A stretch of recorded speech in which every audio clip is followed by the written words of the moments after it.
დონალდ ტრამპმა თავი ამ დღეში ჩაიგდო. ირანი განიხილავს შესაძლებლობას, რომ დაარტყას ამერიკულ სამხედრო ობიექტებს ევროპაში, თუ ტრამპი გადაწყვეტს ომის ესკალაციას, ან უარს იტყვის თავის მოთხოვნებზე უკან დახევაზე. ეს მოხდა პირდაპირ მეორე დღეს, მას შემდეგ, რაც თავად დონალდ ტრამპმა გამოაქვეყნა რუკა, რომელზეც ჰორმუზის სრუტე ახალი შეერთებული შტატების ტერიტორიად იყო აღნიშნული. ეს ჯესტი ბევრმა რეგიონში პირდაპირ პროვოკაცია დაარეკო. ჩრდილოატლანტიკურმა ალიანსმა უკვე მოახდინა რეაგირება და დაჰპირდა, რომ დაიცავს მოკავშირეებს ევროპაში ირანის წინააღმდეგ.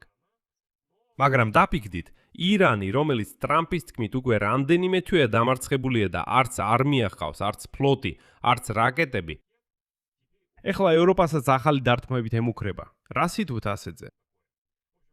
მოკლედ, მოდი დეტალურად განვიხილოთ ეს ყველაფერი. მე ალექსეი პეჩი ვარ და სანამ დავიწყებთ, გთხოვთ გამოიწეროთ არხი, მოიწონოთ ეს გამოშვება და დაწეროთ ნებისმიერი კომენტარი. მოდი დავიწყოთ ირანის მხრიდან ევროპისთვის გამოთქმული მუქარით. Financial Times-ის ცნობით 19 აგვისტოს მონაცემებით ირანი განიხილავს შესაძლებლობას, რომ დაარტყას ამერიკულ სამხედრო ობიექტებს ევროპაში, თუ აშშ-თან კონფლიქტი კიდევ უფრო გამწვავდება. კერძოდ საუბარია ობიექტებზე სამხრეთ და სამხრეთ-აღმოსავლეთ ევროპაში, მათ შორის ბულგარეთსა და კვიპროსზე. გამოცემის ინფორმაციით, ასეთი მუქარის მიზეზი ის იყო, რომ აშშ-ის ფინანსთა მინისტრმა ცოტა ხნით ადრე ირანს მსოფლიო ეკონომიკიდან უპრეცედენტო ეკონომიკური იზოლაციით დაემუქრა. ეს ხდება იმ ფონზე, რომ პენტაგონი განიხილავს ახლო აღმოსავლეთში აშშ-ის ზოგიერთი სამხედრო ბაზის შემცირებას, რომლებიც ირანთან ძალიან ახლოს მდებარეობს. ირანმა ამ სისუსტედ ჩათვალა და დაიწყო თავისი მუქარების ესკალაცია. სხვათა შორის აშშ-ის სამხედრო ბაზების შემცირებაზე ახლო აღმოსავლეთში მე მაქვს ცალკე გამოშვება, ამიტომ გივრჩეთ ნახოთ ის.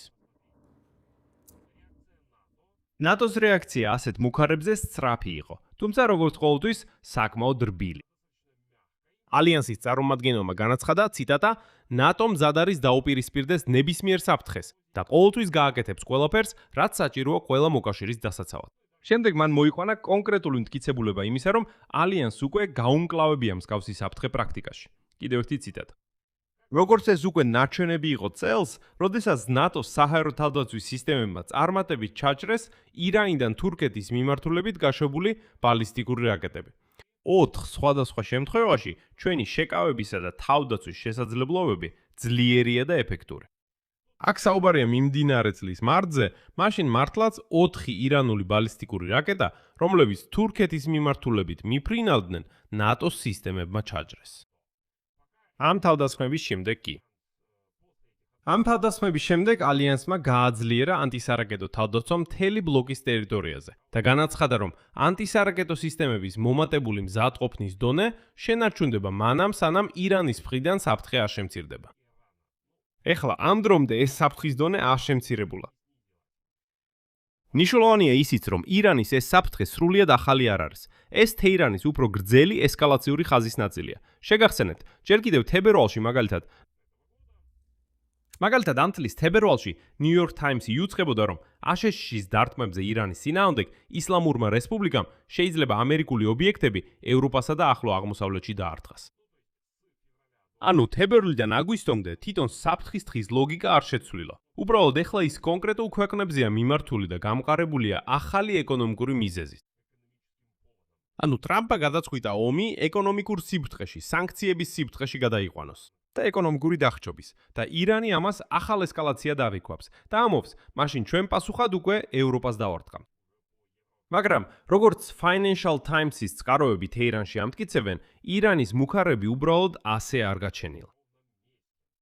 და ასევე მოჰყავთ კიდევ ერთი მაგალითი. 18 აგვისტოს, საღამოს, აშშ-ის პრეზიდენტმა True Social-ში გამოაქვეყნა რუკის სურათი, სადაც გამოსახულია სპარსეთისა და ომანის ყურეები. ჰორმუზის სრუტე კი ლურჯი წრით არის შემოხაზული წარწერით. ამერიკის შეერთებული შტატების ახალი ტერიტორია. ამ სურათისთვის ამერიკელმა ლიდერმა დამატებითი წარწერა ან განმარტება არ დაურთო, თუმცა ეს რა თქმა უნდა ახლო აღმოსავლეთში აშკარა უკმაყოფილებას გამოიწვია.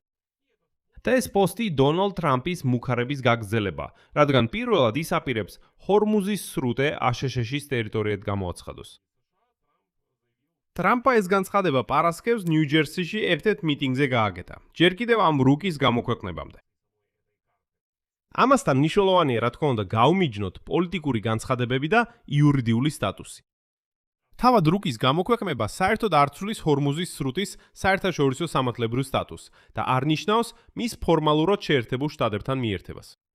ეს ბოდიში დონალდ ტრამპის კიდევ ერთი ისტერიკაა, რომელიც უბრალოდ შეგახსენებთ, აცხადებდა ამერიკის შეერთებული შტატების ტერიტორიად კანადას, ვენესუელას, გრენლანდიას, პანამის არხს. ეს ისაა, რაც გამახსენდა. მან უკვე განაცხადა, რომ ეს ყველაფერი ამერიკის ტერიტორია. აი ესეთი გართობა აქვს ამერიკის პრეზიდენტს. მიუხედავად ამისა, ირანელები აშკარად განაცხენდნენ ამაზე. მაგრამ ამავე დროს ტრამპმა კიდევ ერთი მნიშვნელოვანი განცხადება გააკეთა. მან განაცხადა, რომ ირანთან ყველა მოლაპარაკება შეჩერებულია და ის გადადის თეირანის ეკონომიკურ მოგუდვაზე. კონტექსტი, რომელშიც დონალდ ტრამპის ეს რუკა გამოჩნდა, ასევე მნიშვნელოვანია მთელი სიტუაციის სიმწვავის გასაგებად. სიტუაცია ჰორმუზის სრუტის გარშემო გამწვავდა მას შემდეგ, რაც ირანსა და აშშ-ს შორის მშვიდობის მემორანდუმის ვადა ამოიწურა. თუმცა ახლა ექსპერტები ამტკიცებენ, კერძოდ ამერიკულ მედიაში დაიწყეს ამის წერა, რომ ირანი მაინც ნელ-ნელა კარგავს კონტროლს ჰორმუზის სრუტეზე. და დღეს უკვე დაახლოებით 80 გემი და ტანკერი ირანის კორიდორს ჩაუვლიან. მიუხედავად იმისა, რომ ირანი ცდილობს ამას წინააღმდეგობა გაუწიოს, ამიტომ ირანის მხარის რეაქცია დონალდ ტრამპის რუკაზე იყო ირონიული. ოფიციალურმა ირანელმა წარმომადგენლებმა განაცხადეს, რომ ჰორმუზის სრუტის დაპყრობა შეუძლებელია თვითით, ავიამზიდით, აღნასრულებელი ბრძამებით ან წინასაარჩევნო სიტყვით. ხოლო ირანის პარლამენტის სპიკერმა მოჰამად ბაგერ ღალიბაფმა დააყენა მკაფიო პირობები და განაცხადა, რომ ციტატა ჰორმუზის სრუტე გაიხსნება მხოლოდ მას შემდეგ, რაც ამერიკული ნათობის სანქციები მოიხსნება, ბლოკადის შეწყვეტისა და ირანის აქტივების გამბლოკვის შემდეგ. მან ასევე განაცხადა, რომ თეირანი მზად არის აშშ-ს უფრო სერიოზული დარტყმები მიაყენოს ვაშინგტონის შემდგომი ქმედებების მიხედვით. ანუ მან პირდაპირ დააკავშირა შესაძლო ესკალაცია სწორედ დარტყმების მუქარასთან, რაზეც ცოტა მოგვიანებით გაზეთმა Financial Times-მაც დაწერა. გარდა ამისა, ღალიბახმა დაამატა კიდევ ერთი საჩვენებელი დეტალი. მისი თქმით, ცეცხლის შეწყვეტის შესახებ შეთანხმება, რომელსაც კონფლიქტის მხარეებმა ივნისის მემორანდუმის ფარგლებში მიაღწიეს, თეირანს ეკონომიკის გაძლიერებისა და თავდაცვითი პოტენციალის აღდგენის საშუალება მისცა. ანუ ფაქტობრივად ღალიბაფმა საჯაროდ აღიარა, რომ საბრძოლო მოქმედებებში პაუზა სწორედ სამხედრო აღდგენის მიზნით იქნა გამოყენებული და არა მშვიდობისკენ გადადგმული რეალური ნაბიჯებისთვის. საერთოდ არ ვიცი, როგორ შეიძლება დაახასიათო ესეთი სახის შეურაცხყოფა დონალდ ტრამპის მიმართ, მაგრამ ტრამპმა ბოდიში აიტანა ეს და გზა გააგრძელა. კიდევ ერთხელ უსვამ ხაზს. დონალდ ტრამპმა ივნისში ირანთან მემორანდუმს მოაწერა ხელი, იმ იმედით, რომ 60 დღეში ისინი იქ რაღაც შეთანხმებას მიაღწევდნენ და ასე შემდეგ. ეხლა გალიბაფი ამბობს, რომ მოусმინეთ, არავინ არაფრის ხელმოწერას არ აპირებდა. რას აკეთებთ, ხუმრობთ? ჩვენ უბრალოდ გჭირდებოდა პაუზა, რათა გაგომაგრებინა ეკონომიკა და აღგვედგინა თავდაცვითი პოტენციალი. ჩვენ პრინციპში ამას მივახციეთ, ეს გავაკეთეთ და ეხლა უკვე ვაგრძელებთ გზას ყოველგვარი მემორანდუმის გარეშე. და აი აქ ომი სინამდვილეში შეიძლება ორივე მიმართულებით გავრცელდეს. თავად დონალდ ტრამპმა კიდევ უფრო ადრე ჰორმუზის სრუტის გარშემო სიტუაციის კომენტირებისას დონალდ ტრამპი იმუქრებოდა ომანის დაბომბვით, თუ ომანი ჩაერეოდა ჰორმუზის სრუტის გარშემო სიტუაციაში. ანუ ქცევის მოდელი ორივე მხრიდან ერთნაირია. ვაშინგტონიც და თეირანიც იყენებენ მაქსიმალურად მკაცრ საჯარო რიტორიკას მესამე ქვეყნების და მოკავშირეების მიმართ, რომლებიც პირდაპირ არ მონაწილეობენ კონფლიქტში, მაგრამ ფიზიკურად ახლოს აღმოჩნდნენ დაპირისპირების ზონასთან. ირანის შემთხვევაში თეორიულად დარტყმის ქვეშ შეიძლება აღმოჩნდნენ ბულგარეთი და კვიპროსი. ეს ნატოს ქვეყნებია, რომლებიც უშუალოდ არ არიან დაკავშირებული ირანთან კონფლიქტთან, მაგრამ საკუთარ ტერიტორიაზე ამერიკულ სამხედრო ობიექტებს მასპინძლობენ.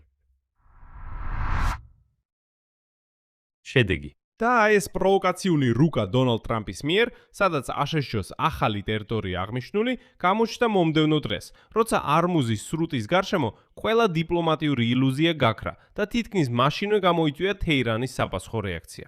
ანუ მუქარა ამერიკულ ობიექტებზე დარტყმებისთვის შესახებ ორ დასახელებულ ნატოს ქვეყანაში, რომლებიც ევროპაში მდებარეობენ. ალიანსმა მშვიდად უპასუხა მარტში უკვე მიღებულ გამოცდილებაზე მიუთითა ირანული რაკეტების ჩამოგდების შესახებ, მაგრამ თავად ფაქტი, რომ მუქარა კონკრეტული ქვეყნების ჩამოთვლით მოდის, ბულგარეთი და კვიპროსი აჩვენებს, რომ კონფლიქტი რომელიც დაიწყო როგორც დაპირისპირება მხოლოდ აშშ-ს ისრაელსა და ირანს შორის, აგრძელებს ნელა, მაგრამ სტაბილურად პოტენციური სამიზნეების გეოგრაფიის გაფართოებას უკვე ევროპულ კონტინენტზე. და დღეს მომეწონა აქსიოსში მგონი, ესეთი შესანიშნავი სათაური იყო, რომ ირანთან ომი, რომელიც უკვე 30-ზე მეტჯერ დასრულდა, გრძელდება. უკვე 9 წელია. და ამ ომს ბოლო არ უჩას. თუმცა ამერიკის პრეზიდენტის თქმით, ირანი უკვე განადგურებულია. რეჟიმი თითქმის დანებდა, არმია აღარ არსებობს, ფლოტი აღარ არსებობს, რაკეტები აღარ აქვთ, ფული აღარ აქვთ, არაფერი აღარ აქვთ, მაგრამ ომი რატომღაც უკვე 6 თვეა გრძელდება. აქ მრავალ წერტილს დავშვამ, თქვენი აზრი და დასკვნები კომენტარებში დაწერეთ ამ გამოშვების ქვეშ. გამოიწერეთ არხი და აცკაპუნეთ ზარზე და არ დაგავიწყდეთ ლაიქის დაჭერა. ამით ყველაფერი დასრულდა, იზრუნეთ საკუთარ თავზე, ყველას ნახვამდის.